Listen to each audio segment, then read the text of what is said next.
video, I'm going to take you through 3 examples of reversing the roles of the variables. Some of these examples are very straightforward, and other ones involve some techniques that we will see again when we're finding the inverse. When we reverse the roles of the variables, what we're really doing is, if I look at this first one, the way that this problem is currently set up, the t is the output. It's the answer that you're going to get. And the s is the input.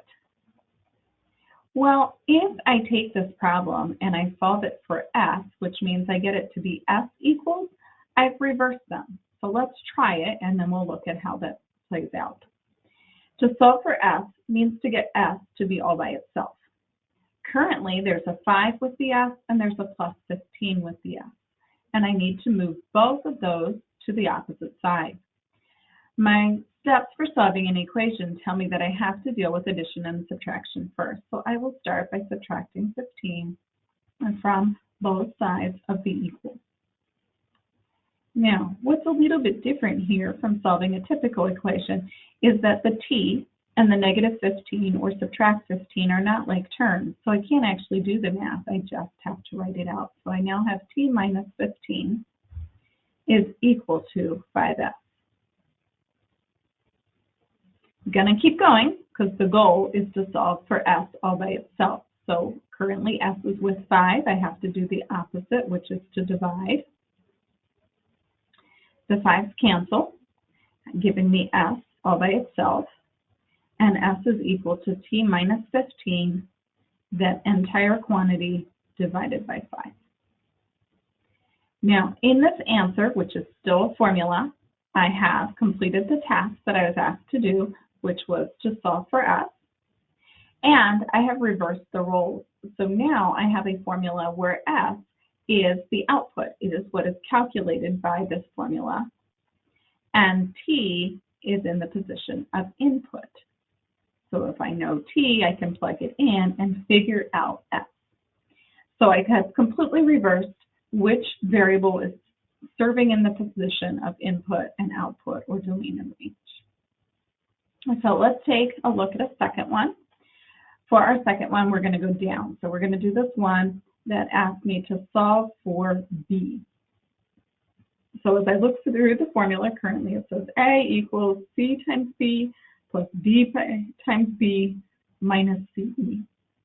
And so I see that b is actually in 2 pieces here, and that's what makes this one a bit more difficult. But b is not in the third piece, and so that's what I'm going to take care of first, because my directions tell me to take care of addition and subtraction. So I see that if I add ce to both sides, that would work at getting the b closer to being alone. So these will cancel, and this formula is going to look like a mess, but it did from the start. So we're just rearranging the mess. So I have here a plus ce is equal to cb plus db. All right. As we noted before, b is in both pieces. And so I can't move one piece to the other side, because then I would have moved one of the b's to the other side, and I'm supposed to get b all by itself.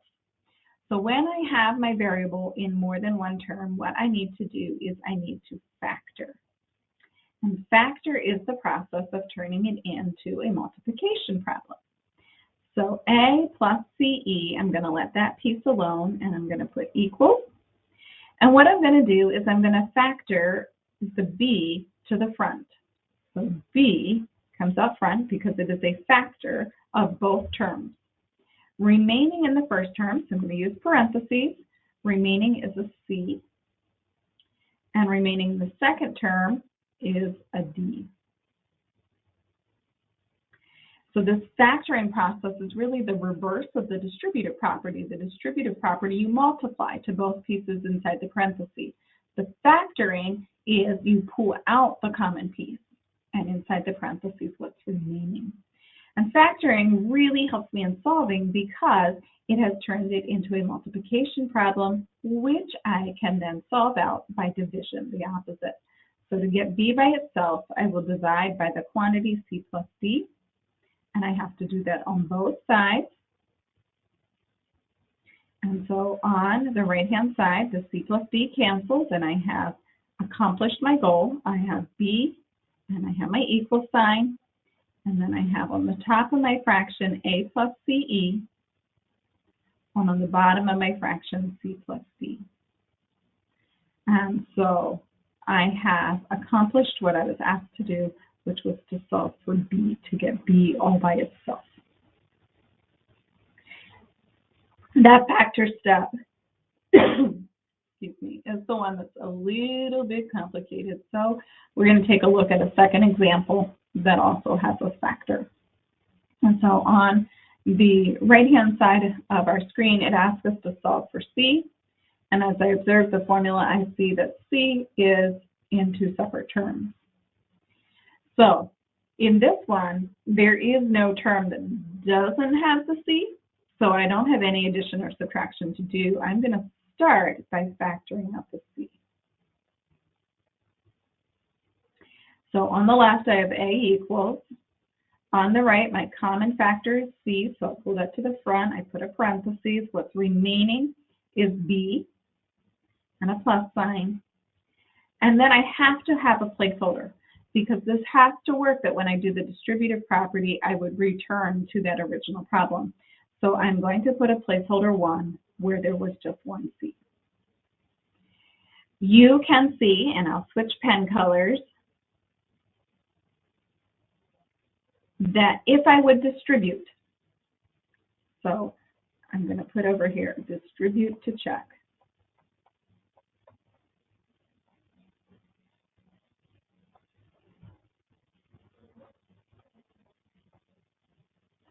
To distribute, I would take C times B, so that would give me CB. And then I would take C times 1. And so that would be plus 1C. And in algebra, we don't have to write the 1, so that would be CB plus C. And that does check with what I have up here as the original. Now, I wrote it CB, and the original was BC. And the reason why it was originally BC is that when we have multiple variables, we try to put them in alphabetical order just for aesthetic. So that would be equivalent to BC plus C. All right, so back to the problem at hand. We double checked it. It does work out. So we have done the right thing by putting that placeholder 1 in there. Our goal was solve for C. And I see C is multiplied by a quantity. So the opposite of multiply is to divide. So I'm going to divide by B plus 1. And I have to do that on both sides to keep my equation balanced. So I now have A over B plus 1 equal to, and on this side, these things that match cancel, and so equal to C. So I did accomplish my goal. C was originally an input variable, now it is the output, and I have solved for C in this formula. So that is the idea of reversing the variables, and we just solve it out. We're not able to do as much math, so we still have a formula in the end, and we have the variable they ask us to solve for is all by itself, which is key.